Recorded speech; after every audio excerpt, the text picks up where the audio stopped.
Everything stated in this video is my non-professional interpretation of public information and therefore legal for me to discuss and share. The purpose of this video is business discussion and entertainment. Ooh, if that has not grabbed your attention, I don't know what will. When you have to start a video like that, you know you're going in deep. All public companies legally need to publicise their financial information. The Creative Assembly is no exception. You can look back all the way to 1997 and see what was going on.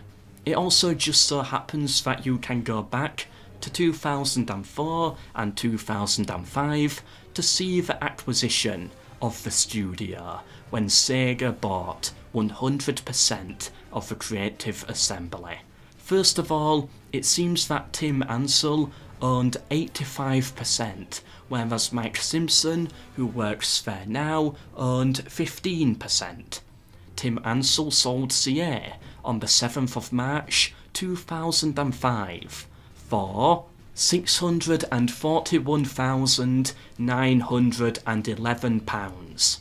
In wacky Mickey Mouse money, that's just over 900,000 US dollars. Again, all this information is public, reshared for the purpose of business discussion. CA's gross profit in 2003 was 886,000. Medieval 1 launched in 2002. CA's gross profit in 2004 was 982,000. Rome 1 launched in 2004. You can see it after tax and everything there. And all information will be linked down below in the description.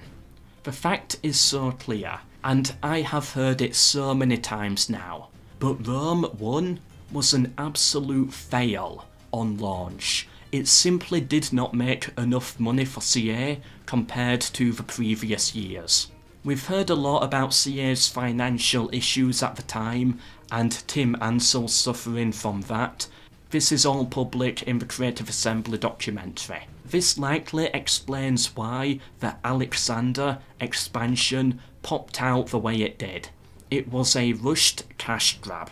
Not to make money and buy fancy cars, but to simply have enough money to survive and make sure Medieval 2 gets the dev time it needed.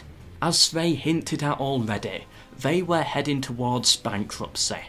And as was said in an interview with some CA developers, at times the Creative Assembly were weeks away from complete bankruptcy and failure, but just kept managing to survive by the skin of its teeth.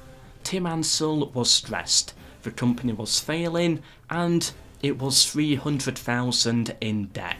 So when Sega came with an offer, he took it. You know, good for him. Good for him. But still, the simple mathematics says one thing. He got heavily ripped off. And I've talked to others about this who know the space a bit more. They've seen the financial stuff and they agree. Now, I did a quick basic tier calculation to see what the business roughly was worth. That came to almost £1.9 million. He owned 85%, so going by usual business practices, he could have sold it for 1.6 million. Instead, it was 0.64 million. Now he was stressed. He wanted out. If Sega and no one else wanted to give another offer, then no offer comes. Legally, Sega can offer whatever they like. The decision is for owners whether they choose to sell or not. Sega did nothing wrong but normal business that anyone else would do against them. Currently, doing the same mathematics, I calculate the company now as being worth around 50 million. But, of course, these are nowhere near the perfect numbers. It's just a basic estimate from me. I would not be surprised if it's worth way more than that. Overall, if this transaction did not take place, then CA would have likely collapsed.